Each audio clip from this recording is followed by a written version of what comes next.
Welcome to the Back 9 Six-Pack with Mitch and Justin. Let's roll. Hello and welcome to episode 92 of the Back 9 Six-Pack. My name is Mitch, joined as always by my esteemed colleague Justin. No longer joined by my appendix, though.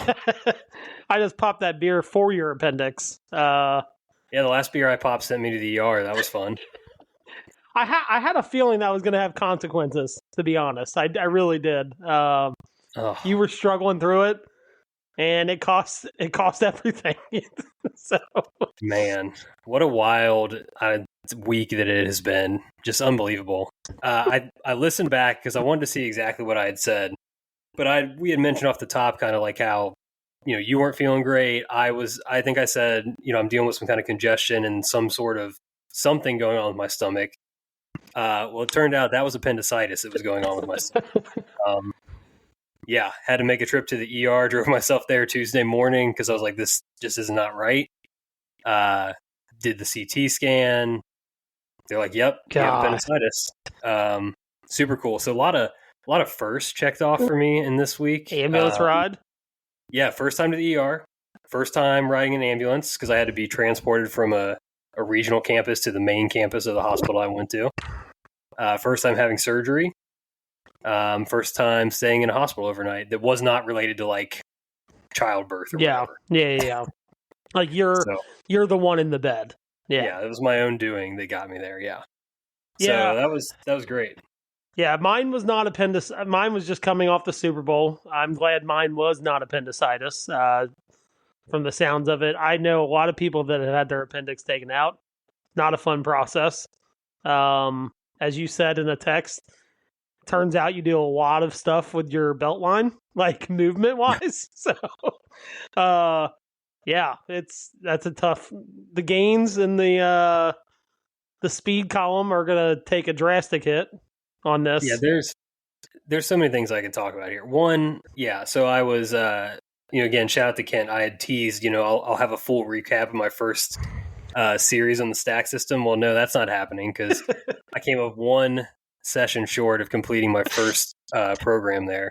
So we'll see if I have to restart that or just finish the one and just move on. But more to come there. I also was I'm running a half marathon. Was going to be a 12-week program. It's going to be cut to about 8 now. Yeah, boy.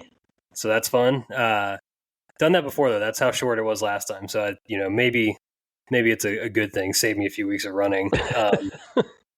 Yeah, but so the appendix thing is kind of wild. Like, I guess nowadays it used to be like if you had appendicitis, it was like, holy shit, get that thing out. You're going to die if you don't. Yeah. So nowadays they actually like prefer to like try to treat it, antibiotics and stuff, if they're able to, if you're not like having super acute symptoms. Well, it turned out that mine had to come out.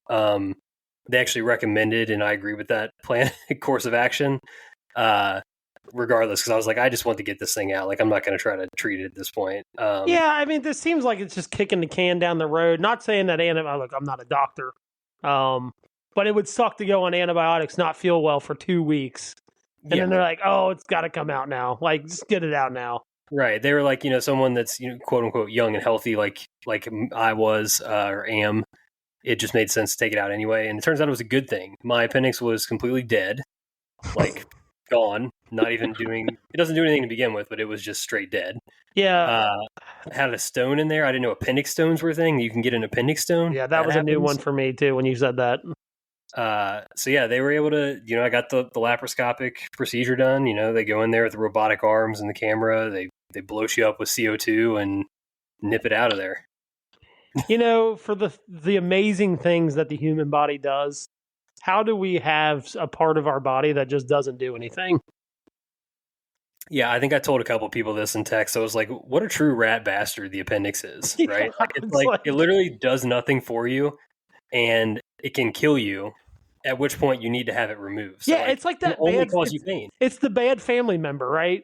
They siphon money off of you. They're just shitheads. Don't do anything. And then they show up at your house in the middle of the night and rob you, right? Like, I don't know. Yeah. Just rob you of all your joy. That's truly what the appendix is. What a terrible organ, I guess, if you want to call it an organ. I don't know. Yeah, just terrible. Yeah, literally can only cause you pain and death. Like that's yeah. it. Sad. So Yeah, honestly, the way I felt a couple days after, I was like, man, it was one of those things where it's hard to get out of bed. Like, you can barely move. Coughing, laughing, sneezing is like a death sentence. But now, like, almost a week out now, it's pretty crazy, like, how good I'm starting to feel. Yeah. Like, it's still sore, and I still have, the incisions and all that, and I can't, they put you on rest, so you're like 2 weeks, you can't lift more than 10 pounds, which they're like, basically don't go above a gallon of milk, is what they tell you. Jesus. Oh my God. Which, look, massive shout out to Susie, who's like holding it down while she's pregnant with 2 kids here. I can't pick Cole up. I can't do anything. Can't do anything. So I just kind of float around the house and do things that I can. Are they taking appointments for having the appendix removed? Because I'm next in line. 2 weeks, try to time it up with like March Madness or something like that, so you can get a good rest out of it. But I watched a lot of golf this weekend. Let me tell you that. It's the most golf I've watched since a major. Probably. Not much else to do. No. So anyway, if you were here, I'm glad I am. I'm glad my appendix isn't. Please smash the like button, subscribe, rate, and review the show. Follow us on social media at Back96Pack, and shoot us some fan mail.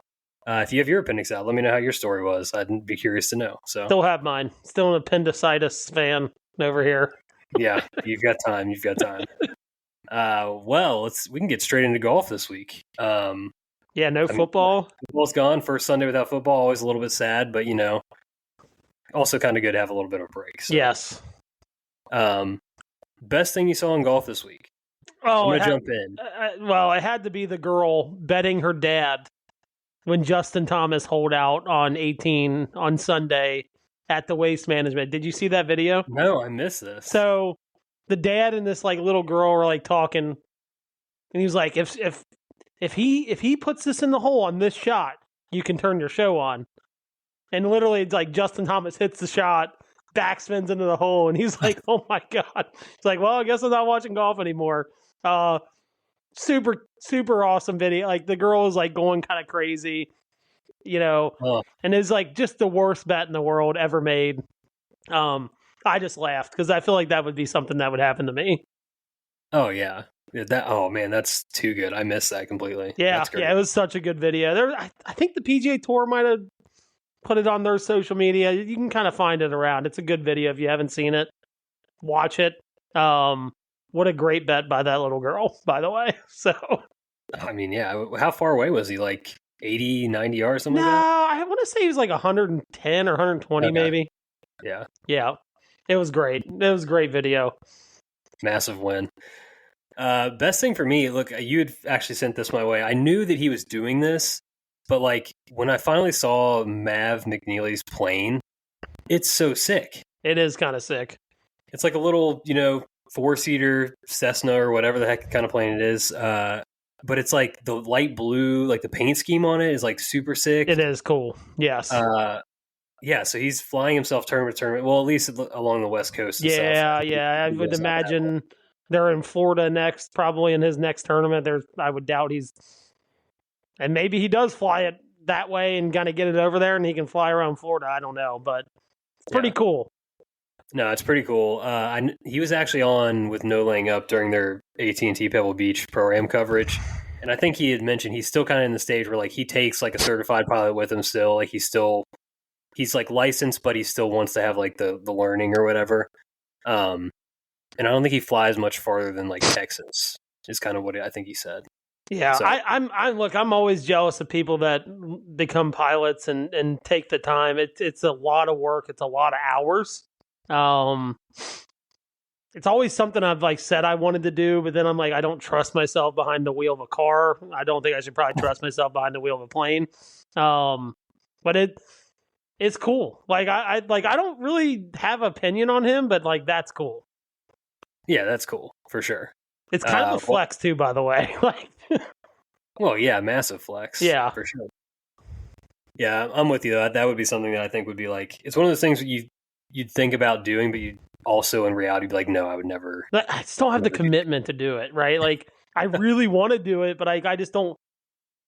I have so many other hobbies that just take up so much time. I'd have to quit something else. Pick up flying. Yeah. Probably something you want to have the commitment for too, by the way. So Yeah, and passion and things like that. yeah. All right. Well, on to the Genesis Invitational, which was, of course, played at Torrey Pines instead of Riv due to the fires in Los Angeles. Ludvig, Aberg, however you say his name, wins the Genesis Invitational.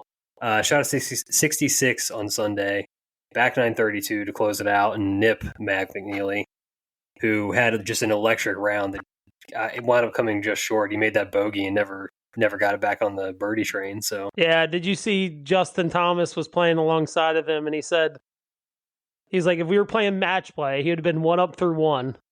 And then still would have lost the match like 10-8 or something like that. Yeah, or he like said 8-7 or something like that. It was something crazy like that. Like he would have lost like the next 9 holes or something. Yeah, it was wild. He shot 64, 8 under with a bogey. I don't remember how. I think it might have been like birdies on 8 of his first 10 or something crazy. Like it was. Yeah, it was. Really yeah, wild. I know he had a streak of 6 in there somewhere. Yeah. Like 2 through 7 or something like that. It was, and then like a couple pars and a couple more, and then he had that bogey and never really got it back on the birdie train. But man, like he played unbelievable. Ludvig, oh man, he was a top 10 like thief for a while. Like I was just like wondering when he was like going to have that win where it was like, this is a big tournament. When is he going to get this win? And then now it finally happens, and he does it on a Sunday at Torrey Pines with a 4 under back 9, which is just insane because that back 9 is not easy. Yeah, I get more worried about the Ryder Cup every week, and this week is not making me feel any better. I don't know if Europe is somehow plus money still. It might be time to get in. I have very little faith in the U.S. team personally right now. My gosh, these Europeans are playing some good golf. It's utterly terrifying what they could do to us this year. Well, it's not just like that they're playing well, but they're having guys emerge that aren't like your typical Euro players, right? Like they're always like usually keep it in the fairway, keep it in play, make a bunch of pars. No, they've got like some juice. They've got some bombers now. They do. And like last week, Højgaard, not even Nikolai, who played in the last one, his brother Rasmus comes out of nowhere, gets a top 10, was leading for the longest time. Like, that guy is emerging. We are in trouble. Big trouble. So, yeah, I like, he wins, and I'm like, all I can think about is the Ryder Cup. I'm like, holy crap. We are in big trouble. His second career PGA Tour win. He won the RSM back at the end of like 2023. He also has an international win, the 2023 Omega European Masters. So honestly, it's been a little bit since he won. But you think about how much he's contended, like you mentioned, last year in majors, like solo second at the Masters, and I think he was in it at the U.S. Open as well.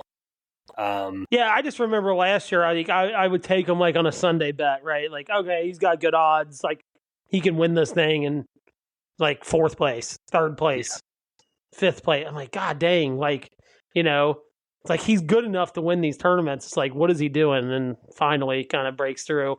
I mean, I know he won the Masters right before the Ryder Cup, 2 years ago, right? Over there, the Omega European Masters. Yeah.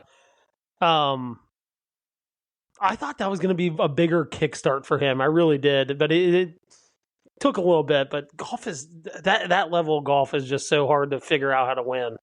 Yeah, and plus he had the knee injury in the procedure last year too. So like, you don't know how much that was affecting him, and if he's fully healthy and doing this kind of thing already, like seems like a big year's coming. And unfortunately, it might be in September. Part of that might be September at Bethpage. So right. So like I said, the rest of the top 5, Mav McNeely came in solo second, followed by T3 from Scotty Scheffler and Patrick Rogers.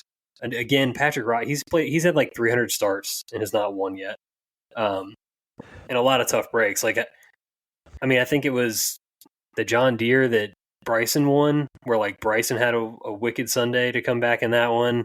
This one, it's like he's battling off, a guy looks like he's going to shoot 59, and then just generational talents all around him. Yeah. And then T5, Patrick Cantlay, Tommy Fleetwood, Tony Finau, Denny McCarthy. Just a lot of like the classic, like I don't want to say losers, but you know what I mean. Yeah, like the guys that just don't win, but they're like there. Yeah. Yeah. And then some notables. T13, Hideki Matsuyama. He's notable because that was who you wanted to take in one and done. T17, Rory McIlroy. First, I have no idea how this is possible. He was first in strokes gained off the tee for the week. I watched makes zero Rory, sense. And it makes no sense for how much of him I saw going left. Are analytics ever wrong? Because that could be onto something here. Good question. He also, I think he lost like 7 strokes putting on the weekend. The third round, there was like 4 strokes that he lost. And that is, I think it was like his worst career putting day. Like the worst ever. Oh my gosh. He was also our one and done pick, so that kind of tracks. Also tied at 17, Colin Morikawa. I'd put him in here too because I feel like he hasn't really done much, but he's kind of lingering. Like he's around still. And then some notable miscuts. Victor Hovland's still struggling. Max Homa bigly struggling. About to drop out of like the top 60 in the world at this point. Like he's going back. And then I make note of this too. Our king Jordan Spieth made some comments after. I don't know if you saw those or not. I did. Some concern about the wrist already being sore. He thinks it's just soreness, but also he like played with this, bone chip fracture situation for a year and a half or whatever. So like, I don't know. I worry about that. I knew the second that I saw the rough. Not going to be good. This is not going to be good for our guy. Yeah. So something to monitor there. But yeah, overall, I was curious. Thoughts on Torrey on the second go round? I thought. I mean, it was funny. We talked about it. Was like it might play tough, and man, that rough was thick. It definitely played tough. I mean, anytime you get guys under 13, 14 under, that's a tough golf course. Like these are the best players in the world, so it definitely played tough. Still not a big Torrey fan. It's just like there's so many holes that just kind of blend together. Yeah. I hate that. Hate it. But shout out to Patrick Rogers. Do you remember the run-in I had with him at the Memorial like 3 years ago? No. No. So let me remind you. So this is like right when Liv's taking off. Guys are leaving for Liv. I'm at the Memorial behind four green, the par 3. And like, there's nobody out there. Like Patrick Rogers is playing with like Ben on. Like it was like one of those groups that they threw out at like 2:00. Just go play. Like just don't hold anybody up, kind of thing. And we're out there, and they get put on the clock. Like they're not holding anybody up. The one guy in their group. This was when there was still a full field. I think it was a Monday qualifier. Like dude was playing slow. Like So they put him on the clock, and we're behind the green, and I'm like, and you could visibly see Patrick Rogers is not happy. Like, he's not happy. Like, dude, like, hit his chip shot up, like, hit his putt, went on to the next tee. As he's walking up the hill, I was like, hey, Patrick, did they put you on the clock? And he was like, yeah, they fucking did. He goes, this is why everybody's leaving for Liv. And, like, rolls up the hill. And I remember sending it to you guys at the time. You're like, oh, like we really care about the 180th ranked golfer in the world. And now he's playing well. So shout out to Patrick Rogers after getting put on the clock at the Memorial. Big week for him. So yeah, huge week. Yeah. I mean, T3, I didn't look at the official money for that, but it's a lot of money. 6 figures at least. But I loved how hard it played. Still hate Torrey Pines. I don't know when the next U.S. Open is going to be there, but I hope it's not for a while. Yeah, I haven't looked either, but I'm with you. My problem is, like I said, this is the most amount of golf that I've watched since, probably the PGA Championship or whatever. Not that. The U.S. Open, because I didn't get to catch much of the Open Championship because we have our member that weekend. But, like, the lack... The inability to remember the holes is wild to me because I literally watch so much golf. Yeah. And it's like, okay, I can tell you 3, I can tell you 18, I could probably tell you, I think 13's a par 5. Yeah. Like, I can tell you some holes, but there's just not, That's about it. Yeah. If they didn't have the panoramas and the sun that they had and stuff, which is like, that is enthralling in its own. I mean, it looks awesome on TV, right? That's the thing. Yeah. I mean, that's the thing though. For me, measuring a course of how good it is like, if you put that course in Iowa, right? Is it still going to be a good course? I would say there's a lot of courses that it's like, okay, if you put this in Iowa, it's still going to be a pretty good course, right? You put Torrey Pines in Iowa, it's probably a $25 riding Muni. Like, it just is. Like, I'm just being honest. Like, the course is not that great unless you have the views they have. I mean, that it is what it is. Like, I know that's pretty hot take, but I'm just saying, like, I think about that sometimes. Like, I'll play a course like, okay, if you put this, like, if I play a course in like a resort area, right? It's like, if you put this course like not here, would it be a good course? And it's like, yeah, it would be. Okay, then it's probably a pretty good course. But like Torrey Pines, if it's anywhere else in the world, no one would even know it existed. Like, seriously. I mean, that's the dead honest truth. Yeah, the wild thing with Torrey is like it often delivers compelling tournaments, though, right? It like, does. It's really weird. Yeah, 100%. It seems to always come down to the wire. Like, you've got a risk reward par 5 at the end, so like there's a chance for somebody to make up shots there or lose shots. But I'm so with you. The course overall is just so. I mean, think about it. We just saw 2 tournaments in 3 weeks there, right? Right. And I watched a lot of the Farmers.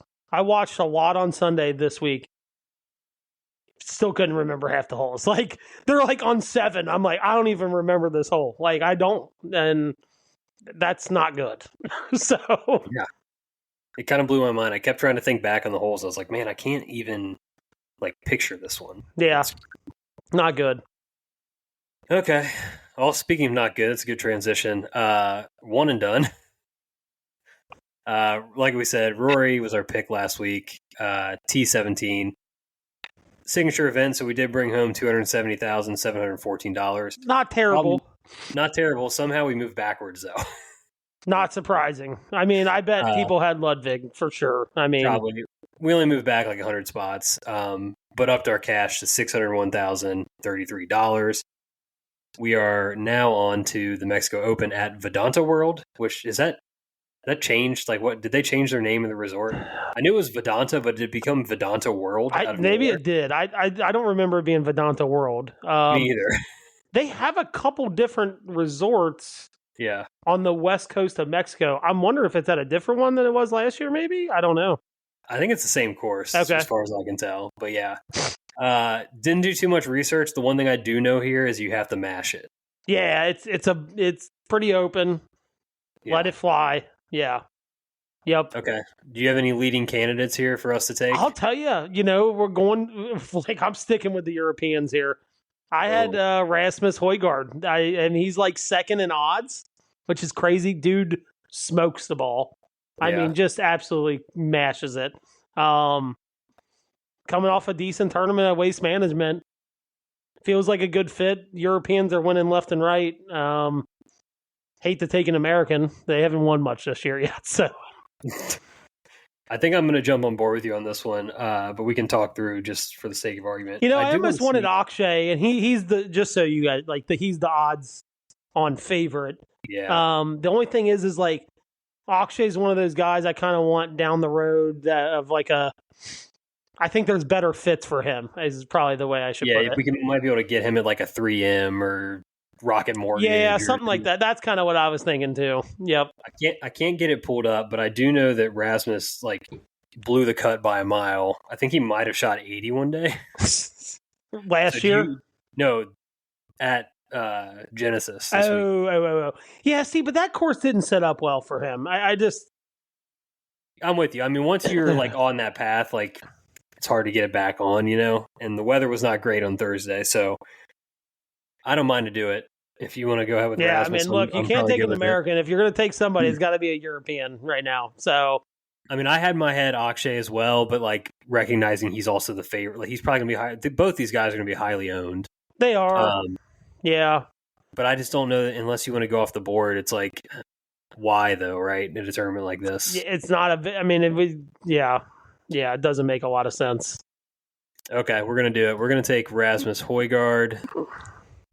Which, by the way, he's of the two brothers, he's got the most pedigree out of the two of them.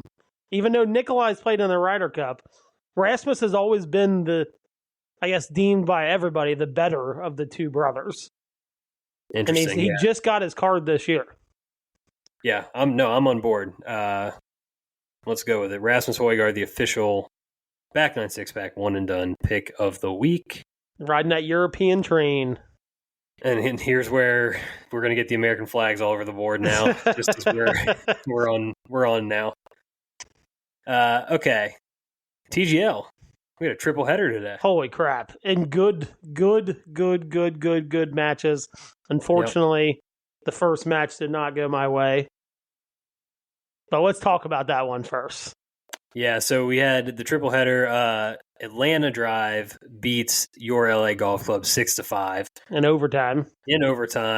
Tommy Fleetwood with that epic hole out in overtime, sent it to the third shot. But then Patrick Cantlay shuts it down.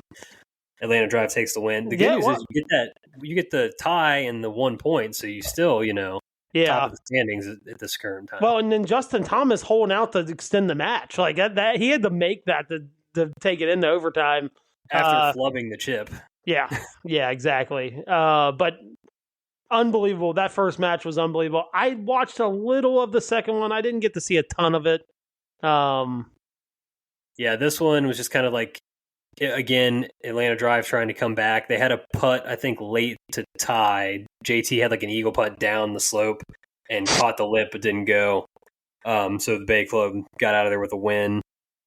And then in the late match, my Boston Common Golf, another loss. We are 0-2-1, just Sweller, like barely above New York Golf Club, just tough scenes. But the Bay, again, like sneaking out. I think Wyndham made like a 10-footer for eagle on the very last hole to secure it, which pains me. Right as we were about to hop on when we were watching the end of that, and Keegan called a timeout to try to ice him. So we had our first icing attempt, which is great. Well, I love that. I didn't even think about doing that, but you can. Yeah. I guess one big thing looming over all this, the hammer rule change that they made was awesome. I love it. Yes, It's way better now. Way better. I think it led to these matches being a little more competitive too. Yes, I 100% agree with that. Great change there. What we didn't talk about, Tommy Fleetwood having a hole-in-one in warm-ups. Yeah, on a par 4. I was not paying attention at the moment, and I saw it go in. I'm like, holy crap, a hole. And then they flash back. I'm like, oh, fuck. Like, it was warm-ups. But yeah, like, that happened. But then the hammer rule change, I think I agree. It's leading to better matches. I really think, I truly agree with that. Yeah, but it pains me. The Bay is they're 3-0, I think, right? If I could be mistaken, they're 3-0. They're 3-0, top of the standings. Top of the board for those football fans out there. Yeah, let me just get a quick refresh on the standings here. First time I've ever gone. We've been talking a lot about this match to match, so tonight I wanted to look at, let's see what the actual season looks like. I don't even understand the playoffs or anything. So well, I did look at that today. So the top 4 teams go to the playoffs. Got it. The semifinals are the 17th and 18th. I want to say the finals are like the following Tuesday, which is, or maybe Monday. It's like the 24th or 25th. But I think there's we got a match tomorrow night. Tigers, or at least Jupiter Lynx is back on next week or tomorrow. And then I want to say there's 2 more weeks of matches after that. Yeah, you were correct. So we do have tomorrow night, Jupe Links and New York Golf Club are up. Then we have matches next week on Monday and Tuesday, doubleheader on Monday and a single match on Tuesday.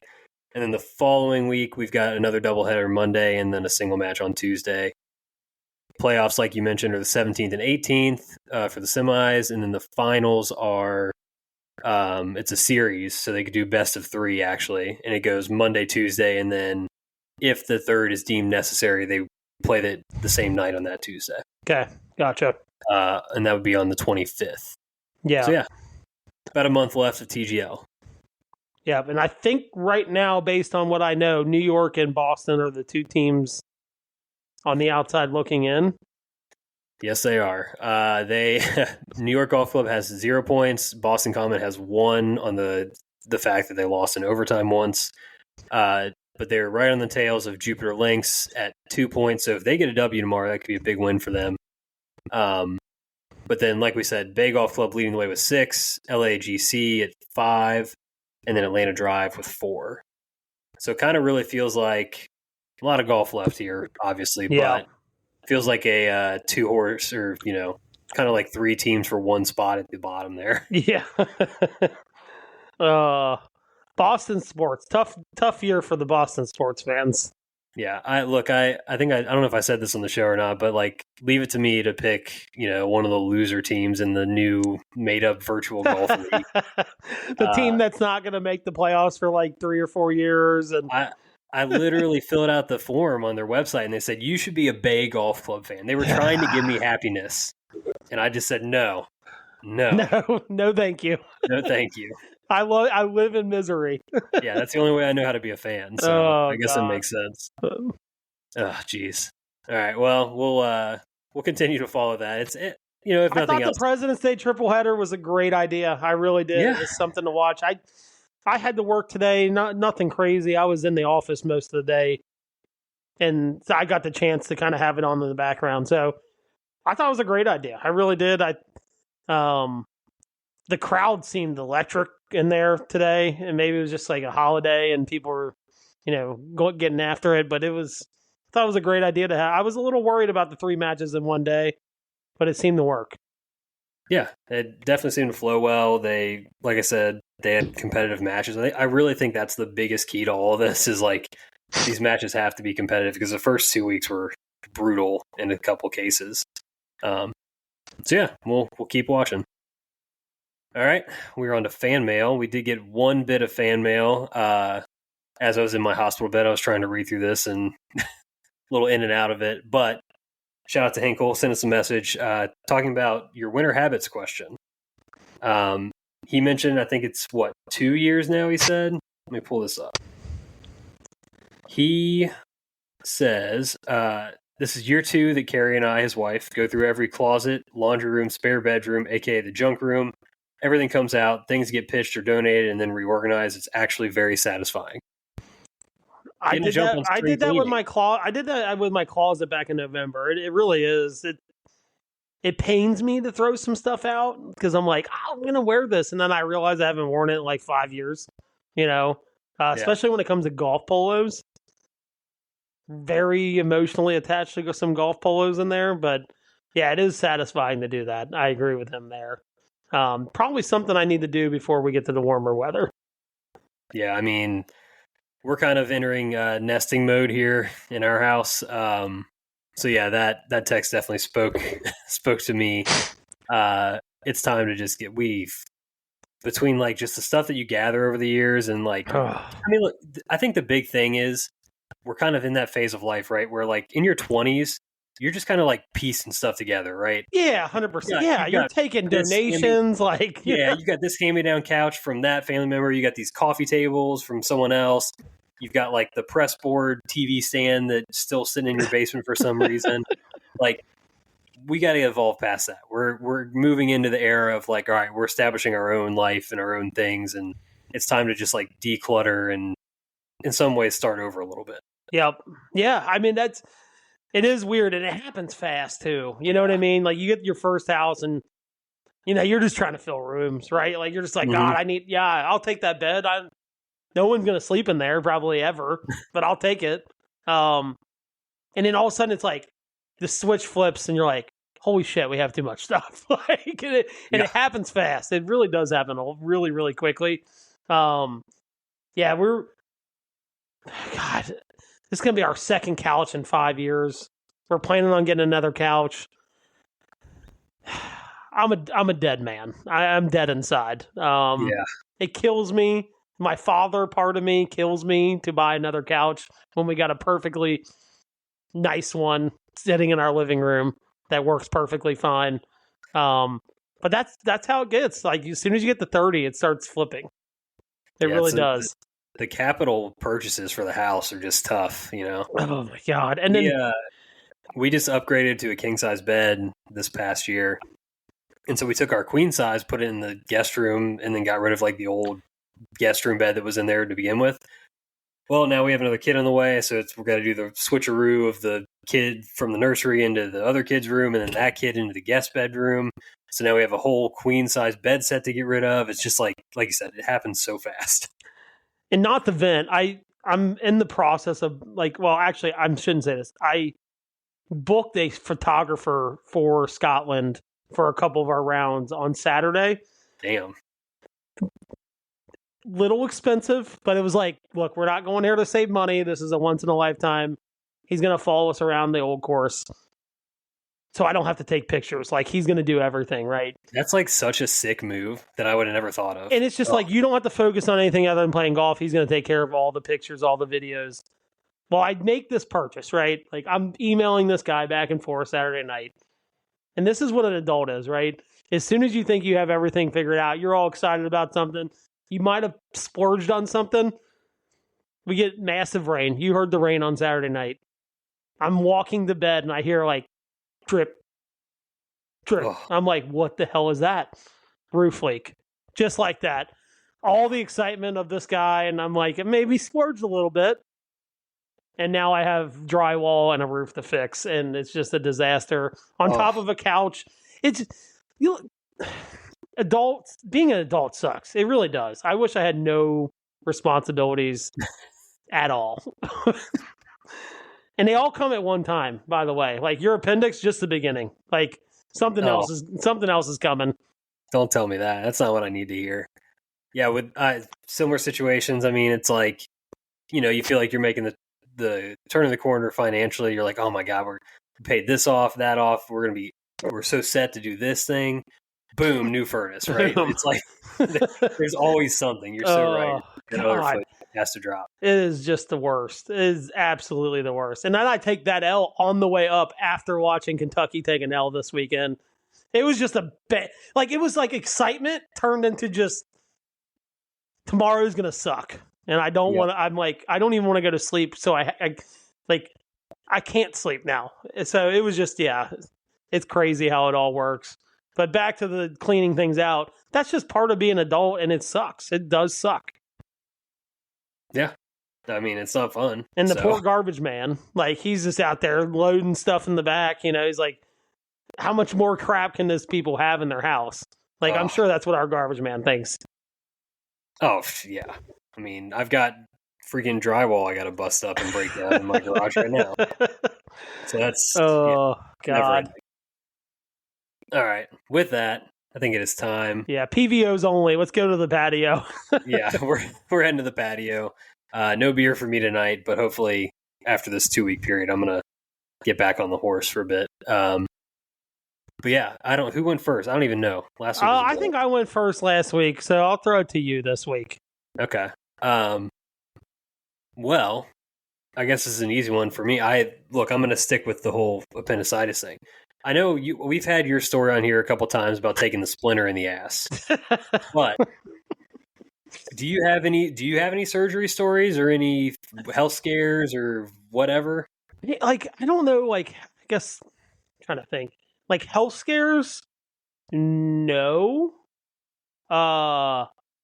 Emergencies? Yes. I mean, I had, we moved into this house almost 6 years ago. It'll be 6 years in July. First week we're in here, I'm actually home alone. My family's out of town. I completely forgot. You've told this story too. I'm carrying glass up the stairs, or pints. They put them in the dishwasher. They were down in the bar area. And I start dropping them. I don't know why I tried to catch them. And I tried to break my fall with my arm. Yeah. Break a glass. Glass goes through my arm, almost all the way through my forearm. You did it before, you did it before it was cool. Right before the Stampede. It was the Monday before the Stampede. I actually missed that year. That was my first year I was going to play in it. Missed it. And just pulled it out. You know, you ever seen that movie like 1,000 Ways or like 1,000 Ways to Die or whatever?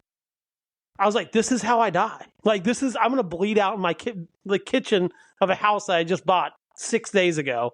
I had that happen. So that was like relatively scary. Yeah, that's a pretty big one. Yeah. Like, I'm on the phone with 911. She's like, well, if it stopped bleeding, like you didn't hit an artery. I'm like, well, that's reassuring. And actually, I got even luckier than that.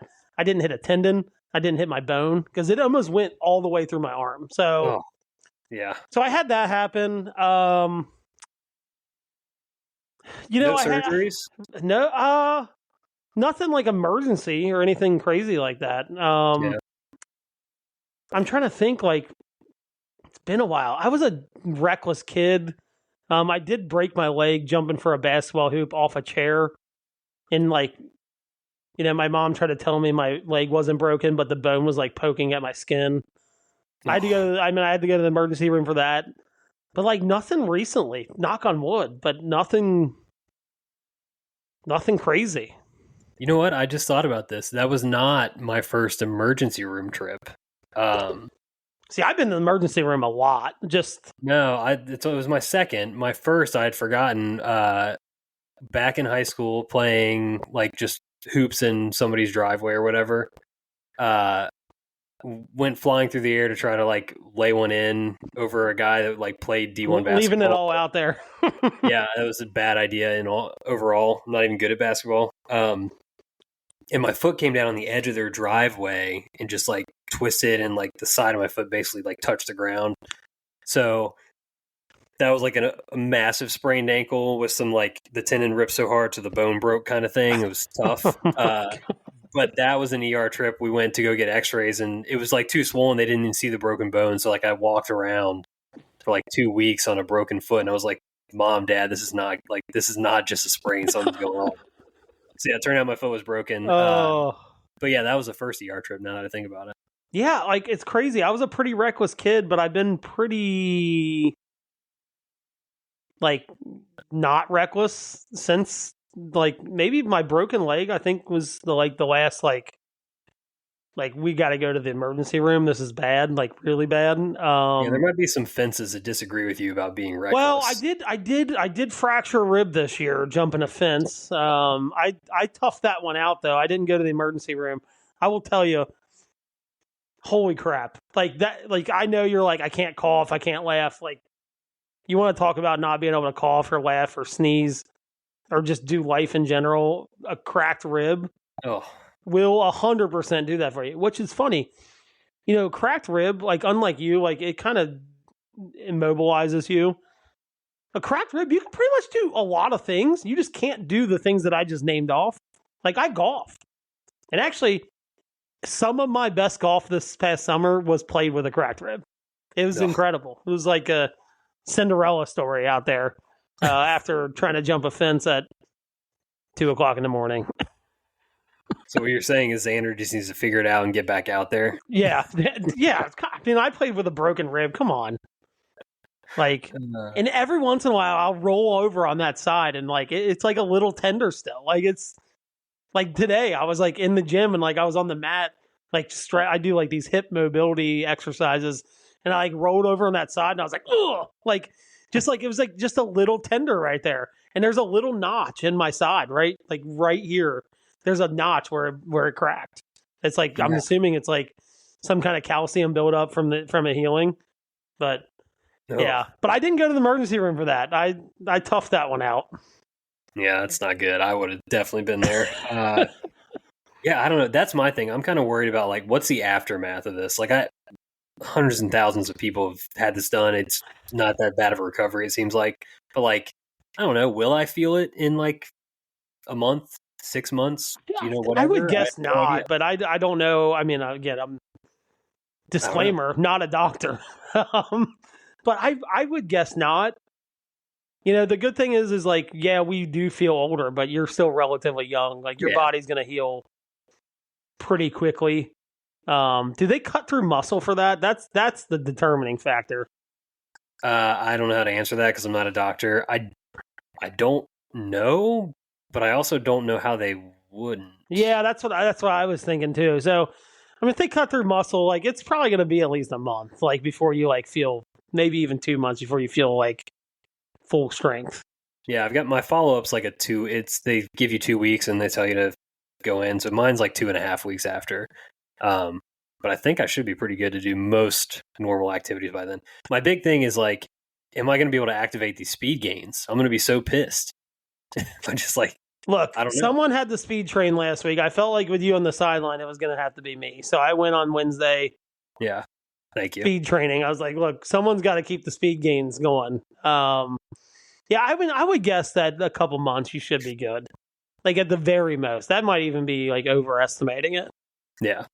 Yeah, probably. I mean, I imagine it's not invasive at all. Once the actual incisions heal all the way, I imagine you're probably pretty free and clear. That would be my guess too. But yeah.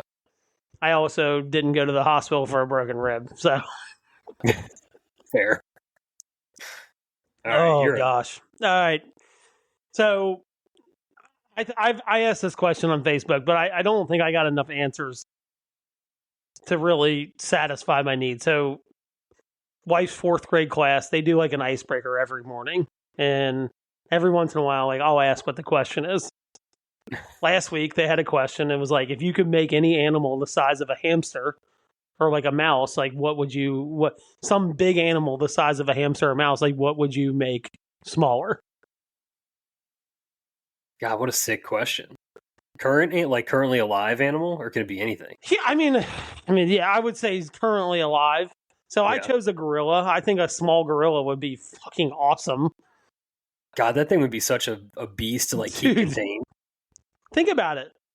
Like it'd be like an ant. Like it just like lifts things like quadruple its weight. You know what I mean? Yeah, that and it just its climbing ability. Like I imagine sick. My brother and sister both had hamsters growing up, and they would escape. And I'm just thinking that gorilla would be out of there so fast. Like how would you stay contained? Just open the gate. Just open the their cage. You know what I mean? Yeah. I don't think I'd cage it. I'd let it just do its thing. You know what I mean? Just run around the house. Yeah, I mean that's a pretty good answer. Just because gorillas are cool. I feel like it could be a complete menace, though. You know what I mean? That's what I'm saying. It could be an absolute menace. Like you're in the shower and this thing just comes flying off the top ropes, you know what I mean? I don't know. It's I just thought I didn't even have another answer. I was just like gorilla. It just felt like the right answer. I mean, I think my mind went to what's the biggest thing that you could shrink down. An elephant comes to mind. Elephant would be kind of cool. They seem a little more docile, you can probably you could build a sick savannah setup for it and just kind of watch it. That'd be pretty sick. Around. Put some sand down in there, yeah. Yeah, it feels like there's probably still a significant amount of pooping that would happen. That would be kind of that was my thought with an elephant. The fecal cleanup would be not great. Yeah, but I think an elephant would be a little more pet-like, I guess is what I'm trying to say. Yeah, it's something a little more domesticated, I guess. Yeah. Someone told me a polar bear. Now, I get the idea behind that, right? You're like, oh, polar bears are cute. Could you imagine this thing that is super aggressive being the size of a mouse that's just trekking around your house? I don't know how I feel about that. You know what'd be sick is to put a note on that, I'm with you. Polar bear, grizzly bear, those are some nasty animals. Yeah, it'd be like having the world's meanest dog being the size of a mouse running around your house. You probably even meaner, honestly. Yeah. What could be sick would be get a humpback whale for an aquarium. Just have a that would be pretty sick. That would be, honestly. Or just if you want to talk about nasty animals, get a great white, get that thing in the aquarium. Oh, just start feeding it stuff. Dude, that would be kind of cool too. But I think I do like the elephant. I didn't really think about that too much, but it'd be a very chill animal to have around the house. Yeah, that's kind of what I'm thinking. If you're thinking an actual pet, I think that's probably the most feasible big animal that you can make. I know sloths are not very big, but I think a tiny sloth would be kind of cool. You know what? I'm with you on that. I think that's actually probably the play. I don't know, it'd just be hanging out on your shoulder. You know what I mean? Just chilling. You know? Very that'd docile. It seems very low maintenance, not a lot of food, has like no metabolism. Yeah, and not probably pooping a bunch. You know what I mean? Right. Like it's probably not a lot of cleanup for a sloth. Yeah, I just thought about that. I was like, a sloth would be pretty cool. Like it would be just something that would just like a bird. It'd just like hang out on your shoulder. Yeah. Red pandas, famously cute. That could be a fun one. Didn't think about that one. Not mean or anything like that. Yeah. That would be a pretty good one. Yeah, I'm trying to think of what else. Like I like how you went aquatic there for a little bit. Now, like if you could make an animal bigger, which one would you make bigger? Let's flip it that way. God, none of them. So I think I would probably make like a ferret bigger. I think that'd be pretty cool. Maybe like a fox could be sick. Like a giant... bigger fox would be kind of cool too. Foxes are like very like chill. Maybe they're also like I don't know. They're like I didn't say that they're finicky, right? Like they're very like standoffish, but they're nice. You know what I mean? You know, what'd be good would be like a bunny, like a just like super soft, like you just like snuggle up to one of those like things just hopping around the house, and the whole house is just like shaking. You're like, no. Well, I'm thinking about like one of those like kind of floppy or like ones that just like lays around. Oh, okay. So it's just like it's not hopping around the house. Yeah, it'd be like crap a giant around. beanbag chair. You just like chill with it. I can do that. I can do that. The problem is like most small things are kind of terrifying. That's my thing. Like if you're like, I want to make an ant bigger. That's terrifying. Like that is terrifying. Didn't you see Honey, I Shrunk the Kids? Yeah, I have actually. Yeah. You don't want that. Yeah, bugs get them out of here. Well, you just start getting in the insects category, and it's kind of like none of them. Like even a ladybug, I'm like, I don't want a giant ladybug running around here. You know what I mean? Nah. The whole category just I'm well, because they're like even like a ladybug up close is like kind of scary, like the face of it and stuff. Yeah, no thanks. For sure. Yeah, I'm trying to think of anything. I don't think there's much else. I mean, a giant bird would be cool. Like if you could ride it. Oh, that would be kind of awesome. Like make a bald eagle massive, like some Lord of the Rings you're shit. Just like jetting around on that thing. That would be pretty sick, honestly. That might be the play, actually. Yeah. And it has to be a bald eagle, nothing else. Maybe a hawk. I'd take a hawk too. Yeah, a hawk would be cool. A hawk, shout out Tony. Like, yeah, we have a hawk in our backyard and named them AJ. AJ Hawk is in our backyard. All right, so we now have Tony, Ethan, and AJ.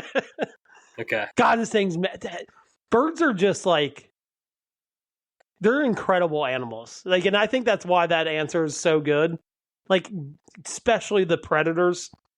Yeah. Like this hawk is it's enormous. Like I don't even know how much bigger you could make it. Like it's already kind of big. I mean, I guess you could make it to where you can ride it. But I feel like this hawk is so big, like it's probably 20 more pounds from me being able to ride it. You know what I mean? Like that would be cool. Like you're like, oh, what are you taking to work today? I'm riding the hawk into work today. Yeah. You know, it's like that'd be pretty cool.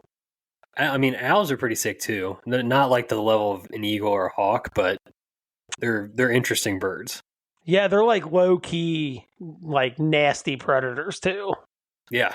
Like you're like, oh, look at that cute owl, and then you're like, you see it at night, and it flies from a mile away to a mouse, and just like eviscerates this thing, you know? Yeah, and their heads like go almost all the way around their body, like just dude, birds are probably the most unique animals in the world, I would say.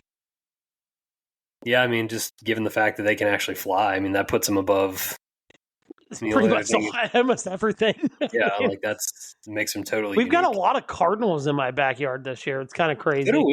So do we. Onslaught of like the cardinal population's booming right now. So, and those are kind of nasty, by the way. They can get like cardinals and blue jays are pretty mean. They really are. They're not nice birds. That's the ones that look the coolest. So yeah, exactly. That makes sense, I guess. Oh man. All right. Well, nice little tidy 55-minute episode for you here tonight. Yep. And we entered the animal kingdom, which is always fun. Yeah, that was awesome. Yeah, that was a great question. And to flip it was fun. So, yeah, go ahead. Send us a fan mail. Let us know about your animals you want to shrink or grow in size. And please, on your way out, smash that like button, hit the subscribe button, rate, review the show, follow us on social media at Back96Pack. And until next time, cheers. See ya. Thank you for listening to another episode of the Back 9 Six Pack. Be sure to follow us on Instagram and Twitter at Back 9 Six Pack for all your content needs. We'll see you guys next week. Cheers.